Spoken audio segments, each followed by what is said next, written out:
Hi everyone, Sai 12th standard கண்டிப்பாக வந்து இந்த வீடியோக்கு நீங்கள் எதிர்பார்த்தா இருந்திருப்பீங்கன்னு நினைக்கிறேன். என்னென்னா சப்ஸ்கிரைப் பண்ணணும்னா கண்டிப்பாக சப்ஸ்கிரைப் பண்ணுங்கள். புதுசாக இருக்கிறவங்க யாரோ சப்ஸ்கிரைப் பண்ணாமல் பார்த்துட்டு இருந்தீங்கன்னா சப்ஸ்கிரைப் பண்ணுங்கள். அண்ட் கீழே இந்த லைக் பட்டனை கிளிக் பண்ணி வாட்ஸ்அப் சேனல் லிங்க்கில் வந்து ஜாயின் பண்ணுங்கள். என்னென்னா மேக்ஸு நம்ம கிராஸ் சீரிஸ் வந்து ஒரு 8-9 நாள் போட்டுட்டோன்னு நினைக்கிறேன். லீவ் டைமில் நிறைய பேர் ஃபாலோ பண்ணிங்க. இப்போ தான் ஒரு சிலர் பார்ப்பீங்கன்னு நினைக்கிறேன். ஃப்ரெஷ்ஷாக நம்ம ஸ்டார்ட் பண்ணலாம் கிராஸ் சீரியஸு.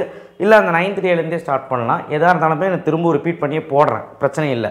எல்லாத்துக்கும் ஒரு ரிவிஷன் பண்ண மாதிரி ஆகும். ஸோ மேக்ஸ் கிராஸ் சீரியஸ் எப்போ சார் போடுவீங்க, ஃபிசிக்ஸ் மட்டும் போட்டுட்ருக்கீங்க அப்படின்னு கேட்டிங்க. கண்டிப்பாக நான் தொடர்ச்சியாக நாளையிலேருந்து போடுறேன். இன்றைக்கி நான் ஸ்டார்ட் பண்ணலாம்னு நினச்சா சொல்லிவிட்டு ஸ்டார்ட் பண்ணலாம்.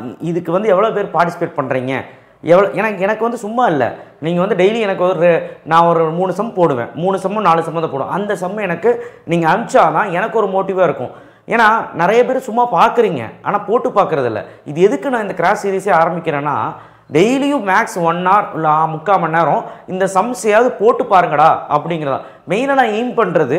ரொம்ப முடியாத பசங்க, அந்த மேக்ஸ் ரொம்ப வீக்காக இருக்கிற பசங்களும் அண்ட் 80 அந்த 70 கூட எடுக்க முடியாது சார், நான் வந்து 50 தாண்டினதில்லை சார், நான் வந்து எப்படி சார் படிக்கிறேன், அவங்களுக்காக தான் நான் ஸ்டார்ட்டே பண்ணுறேன். அண்ட் சென்டம் எடுக்க வைக்கணும்னு நினைக்கிறேன். அதுக்கு நீங்கள் வந்து கண்டிப்பாக சப்போர்ட்டாக இருப்பீங்கன்னு நினைக்கிறேன். கண்டிப்பாக நம்ம சேனலை ஆதரிங்க. கண்டிப்பாக நீங்கள் வந்து சப்போர்ட்டாக இருப்பீங்கன்னா ஓகேன்னு சொல்லுங்கள். மேத்ஸ் கிராஸ் சீரியஸ் கண்டினியூ பண்ணலாமா, இல்லைனா இல்லைன்னு சொல்லுங்கள். நான் வந்து எதாக இருந்தாலுமே ஏற்றுக்கிறேன். நான் ஃபிசிக்ஸ் வந்து ஒரு 5 மார்க் போகும், சரிங்களா. இப்போது மேக்ஸில் என்னெல்லாம் இந்த ஜூன் ஜூலையில் இருக்குதுன்னு நான் சொல்லிடுறேன். ஜூன் ஜூலை நீங்கள் முடிக்க வேண்டியது இந்த கிராஸ் சீரீஸில் நம்ம முடிக்க போகிறது என்ன அப்படின்னா, ஏன்னா ஃபஸ்ட் மிட்டமுக்கு என்ன போடும், ஃபஸ்ட் சாப்டர். ஸோ சாப்டர் 1 எடுத்துக்கிட்டிங்கன்னா நமக்கு வந்து 1.1லேருந்து 1.7 முடி இருக்குது. இது கிராஸ் சீரீஸில் வந்துடும். சாப்டர் 2 எடுத்துக்கிட்டிங்க அப்படின்னா 2.1லேருந்து 2.8 முடி இருக்குது, முடிச்சிடலாம். சாப்டர் 3 எடுத்துக்கிட்டிங்கன்னா 3.1லேருந்து 3.6 முடி இருக்குது, முடிச்சிடலாம். சாப்டர் 4 வந்து பார்த்திங்கன்னா 4.1லேருந்து 4.5 வரைக்கும் இருக்குது, முடிச்சிடலாம். இப்போது நான் எய்ம் பண்ணுறது என்னென்னா, இது என்னால் முடிக்க முடியும் நான் சொல்கிறேன். ஃபுல்லாக இல்லை, என்ன சம் எக்ஸாம் ஓரியன்டாக வருமோ அதை நான் முடிக்கிறேன். ஓகேவா, இதை நான் சொல்கிறது மட்டும் படித்து எடுத்துடலாமாங்க சார் அப்படின்னா கட்டாயமாக எடுக்கலாம். ஆனால் அதை தவிர்த்து வேறு கொஸ்டின்ஸ் இருந்தாலுமே அதை ப்ராக்டிஸ் பண்ணணும், அதை நான் சொல்கிறேன். ஓகேவா, ஸோ இதுக்கு நீங்கள் ரெடியா அப்படிங்கிறத நீங்கள் சொல்லுங்கள். நான் வந்து இது ரெண்டுமே ஜூனில் முடிக்கணும்னு ட்ரை பண்ணுறேன். இது ரெண்டுமே அட்லீஸ்ட் இந்த 3மே பார்க்கலாம். ஏன்னா ஹரிபரியாக நான் காம்ப்ளெக்ஸ் நம்பரை முடிச்சுட்டு ஜூன் ஃபுல்லாக வந்து பார்த்திங்கன்னா உங்களுக்கு அட்லீஸ்ட் ஒரு 3.2 முடிக்க ட்ரை பண்ணுறேன். அண்ட் ஜூலையில் பாதியில் நமக்கு செகண்ட் மிட்டம் வந்துடும். July second week or third week வந்து ஃபஸ்ட் மிட்டம் வந்துடும். அப்போ அதுக்குள்ளே நான் இது முடிக்கணும் இல்லையா, அதுக்காக தான் பார்க்குறேன். ஸோ முடிஞ்ச அளவுக்கு நான் முடிக்கிறேன். ஏன்னா வந்து உங்களுக்கு போர்ஷன்ஸ் அப்படி இருக்கும், சரிங்களா.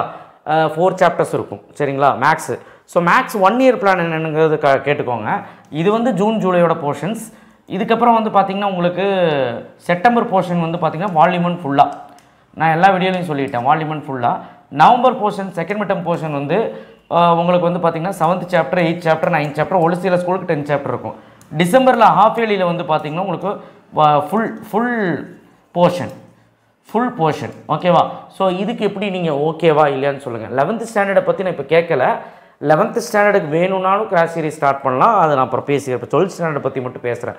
So 1 year plan. இந்த 1 year பிளானில் கண்டிப்பாக வந்து இதை முடிச்சிட்டோம்னா அடுத்தடுத்து அப்படியே போயிட்டே இருக்கலாம். ஏன்னா செப்டம்பர் கோட்டைலி பிளானில் அடி தூள் கிளப்பிடலாம். அந்த ஃபஸ்ட் மிட்டமில் கோட்டை விட்டதை கோட்டையில் ஒரே மாதத்தில் நான் சொல்கிற 5 மார்க்ஸும் 2 மார்க் 3 மார்க்ஸும் நான் வந்து கிராஸ் சீரிஸில் போடுறது ஃபாலோ பண்ணாலும் எல்லாமே எழுதிடலாம். வால்யூம் 1 தூள் கிளப்பிடலாம். நவம்பரில் 7th 8th 9th நல்லபடியாக படிச்சிங்கன்னா தான் டிசம்பரில் ஃபுல் போர்ஷன் எழுதி நல்லா போட முடியும். ஸோ வால்யூம் 1 முடி நீ எப்படியோ டைட் கொடுத்து நல்லா படிச்சிரு. ஃபுல் வால்யூம் ஃபஸ்ட்டு 6 சாப்டர் தான் ஃபஸ்ட்டு வால்யூம். நீ எப்படியாவது கஷ்டப்பட்டு ஜூன் ஜூலை ஆகஸ்ட் செப்டம்பர் இந்த 4 மாதம் எப்படியாவது டியூஷன் போவியோ இல்லை வீட்டில் உட்காந்து படிப்பியோ இல்லை கிராஸ் சீரிஸ் பார்ப்பியோ, எப்படியாவது இந்த 6 சாப்டர் நல்லா படிச்சிட்டிங்கன்னா நீ மேக்ஸில் சேஃப். கட்டாக வாங்குறது நல்லா ஈஸியாகிடும். செகண்ட் வால்யூமில் 12th சாப்டர் ரொம்ப ஈஸி, 8th சாப்டர் ரொம்ப ஈஸி, சின்ன சின்ன சாப்டர்ஸ். அதை தவிர்த்து 7th சாப்டர் டெட் ஈஸி, நம்ம சொல்லிக் கொடுக்கறத பொறுத்து ஈஸி. 9 10 மட்டும் ஒரு மாதிரி இருக்கும், 11 கூட போட்டுடலாம். ஸோ அதனால் ஃபஸ்ட் வால்யூம் படிச்சிட்டாலே பாதி பிரச்சனை 60% பிரச்சனை முடிஞ்சு. ஏன்னா ஃபஸ்ட் வால்யூம்லேயே 60 மார்க் எடுக்கலாம். ஸோ அதனால் நான் சொல்கிற 90க்கு. அதனால் செகண்ட் வால்யூமில் கொஞ்சம் எப்படியாவது டிசம்பருக்குள்ளே 10 சாப்டர்ஸ் படித்தா கூட ஜனவரி மாதம் நம்ம இன்னும் ஒரு மீதி 2 சாப்டர் படித்து ரிவிஷன் பண்ணி ஃபெப்ரவரியில் ரிவிஷன் பண்ணி மார்ச்சில் எக்ஸாமுக்கு போயிடலாம். ஸோ மேக்ஸ் பிளான் இதுதான். ரொம்ப சிம்பிளாக எடுத்துக்கோங்க. செப்டம்பர் முடி கோட்டையிலைக்கு நீ ஃபஸ்ட்டு வால்யூம் ஃபுல்லாக இந்த 4 மாதம் ஜூன் ஜூலை ஆகஸ்ட் செப்டம்பர் 4 மாதம் நீ நல்லா தரோ பண்ணிக்கும். அதுக்கப்புறம் வரக்கூடிய செகண்ட் வால்யூமை ஒரு 4 சாப்டர் 7, 8, 9, 10 4 சாப்டர் ஹாஃப் இயர்லிக்குள்ளே தரோ பண்ணு. ஹாஃப் இயர்லி முடிஞ்சதுக்கப்புறம் இந்த லீவ்லேயே 2 சாப்டர் தரோ பண்ணி. இதுதான் பிளான், பெஸ்ட்டு பிளான். 11th ஸ்டாண்டர்டுக்கும் இதே பிளான் தான்.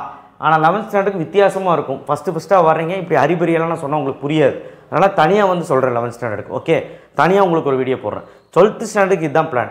இப்போதைக்கு கிராஸ் சீரிஸ் ஸ்டார்ட் பண்ணலாமா வேணாமான்னு நீங்கள் உங்கள் சார்பாக சொல்லுங்கள். ஆக்சுவலாக நிறைய பேர் அப்படியே பார்த்துட்டு வராங்க, நாளாக விட்டுறாங்க. இப்போ நீங்கள் அடித்து பிடிச்சி எங்கூட சேர்ந்து நீங்கள் டெய்லி ஒரு 10,000 பேர் பார்க்குறான், அதில் ஒரு 1000 பேர் போட்டிங்கன்னா போதும், எனக்கு அது போதும். நான் சர்வே பண்ணி நின்றுவேன், நீங்களும் சர்வே பண்ணலாம். நான் சொன்னது உங்களுக்கு பிடிச்சிருக்கா இல்லையா, ஒரு 20 டேஸ் எங்கூட போட்டு பாருங்கள் சம்ஸை, அப்போ உங்களுக்கு தெரியும். சரியா? நீங்கள் டியூஷனுக்கே போக தேவையில்லை மேக்ஸுக்கு, நீங்கள் எங்கூட போட்டு பாருங்கள் சம்ஸை. உங்களுக்கு டியூஷன் கிளாஸ் போகணுன்னு அவசியம் இல்லை, எந்த சேனலும் பார்க்க அவசியம் இல்லை. இது நம்மளோடது மட்டும் பார்த்தீங்கனாலே போதும், உங்களால் மார்க் எடுக்க முடியும். அதுக்கு நான் என்னோடது மட்டும் தான் பார்க்கணும்னு சொல்லலை, நீங்கள் ட்ரை பண்ணி பாருங்கன்னு. இதுக்கு உங்களுக்கு ஓகேனா கமெண்ட் பாக்ஸில் கமெண்ட் பண்ணுங்கள். சரிங்களா? டன்னா ஃபிசிக்ஸுக்கு அந்த 5 மார்க் போயிடும். கெமிஸ்ட்ரிக்கு இம்பார்ட்டன்ட் போடுறேன். என்ன நேமிங் ரியாக்ஷன் படிக்கணும் 11th லெசனில், ஃபஸ்ட் லெசன் எப்படி படிக்கணும், செகண்ட் லெசன் எப்படி படிக்கணும், எல்லாமே நான் சொல்கிறேன். கெமிஸ்ட்ரி எப்படி அணுகணும் அப்படிங்கிறத சொல்கிறேன். எனக்கு கெமிஸ்ட்ரிக்கு நான் வீடியோ போடல. ஃபிசிக்ஸுக்கும் 1 இயர் பிளான் நான் போடுவேன், எப்படி அணுகலாங்கிறத சொல்கிறேன். இது மேக்ஸுக்கு 1 இயர் சப்பையாக போயிடும், சீக்கிரமாக அதுக்குள்ளே முடிச்சிருங்க. மறந்துடாதீங்க, செப்டம்பருக்குள்ளே ஃபஸ்ட் வால்யூம் தரோம். யார் எவன் ஃபஸ்ட்டுருந்தே படிச்சிரு. எந்த ஒரு விஷயத்துக்கும் நீ வந்து ரொம்ப ரொம்ப ரொம்ப ரொம்ப ரொம்ப ரொம்ப ரொம்ப ரொம்ப இதாகாது, வெக்ஸ் ஆகாது. சரியா? ஐ மீன் என்ன சொல்கிறது, எதிலே டீப்பில் அடிக்ஷனாக மாட்டி படிப்பில் கவனம் செலுத்தாமல் போயிடாத. ஜனவரிலேருந்து படிக்கணும் முடியாது. இன்றைக்கெல்லாம் எல்லாருமே படிக்க ஆரம்பிச்சிட்டாங்க, அதை நீ புரிஞ்சுக்கோ. ஸோ அதனால் தயவுசெய்து அந்த கோஆப்ரேட் பண்ணி எப்படியாவது இந்த சீரீஸில் பார்ட்டிசிபேட் பண்ணி, இல்லைனா உன்னோட ஓனாக நீ படித்து முடிச்சிரு. அவ்வளோதான். தேங்க்யூ. ஷேர் பண்ணுங்கள், சப்ஸ்கிரைப் பண்ணுங்கள், மறக்காமல் பெல் ஐக்கானை ப்ரெஸ் பண்ணுங்கள். ரொம்ப சிம்பிள்னு ஸ்வீட்டாக சொல்லிட்டேன். எவ்வளோ சம்ஸு என்ன சம்ஸ் எல்லாம் சொல்ல. மேக்ஸ் ஈஸி தான், 12th பயப்படணும்னு அவசியம் இல்லை. கூடயே சேர்ந்து போட்டுட்டு வாங்க. உங்களுக்கு பேசிக் நாலேஜில் ப்ளஸ் மைனஸ் தப்பு பண்ணுறது, அதுக்கப்புறம் மேட்ரிக்ஸில் இந்த மல்டிப்ளிகேஷன் தப்பு பண்ணுறது, அடிஷனில் தப்பு பண்ணுறது, இந்த மாதிரி சின்ன சின்ன விஷயங்கள் தான் பேசிக்காக தவறு பண்ணுவீங்க. அதை கொஞ்சம் கரெக்ட் பண்ணிட்டு வந்தாலே நீங்கள் மேக்ஸில் கொஞ்சம் நல்லா போட்டுடலாம். ட்ரிக்னாமெட்ரி ஃபார்முலா தெரிஞ்சால் தான் போட முடியும், இன்டெக்ரல் தெரிஞ்சால் தான் போட முடியும், பேசிக் டிஃப்ரென்சியேஷன் தெரிஞ்சால் தான் போட முடியும்லாம் கிடையாது. ஜென்ரலாக உனக்கு மேக்ஸ் போட தெரிஞ்சால் போட்டுடலாம் +2. சரியா? பயப்பட வேண்டாம். ஓகே, நம்ம சேனலை ஃபாலோ பண்ணுங்கள் கண்டினியூஸாக. தேங்க்யூ. இதை பற்றி சொல்லுங்கள் கமெண்ட் பாக்ஸில்.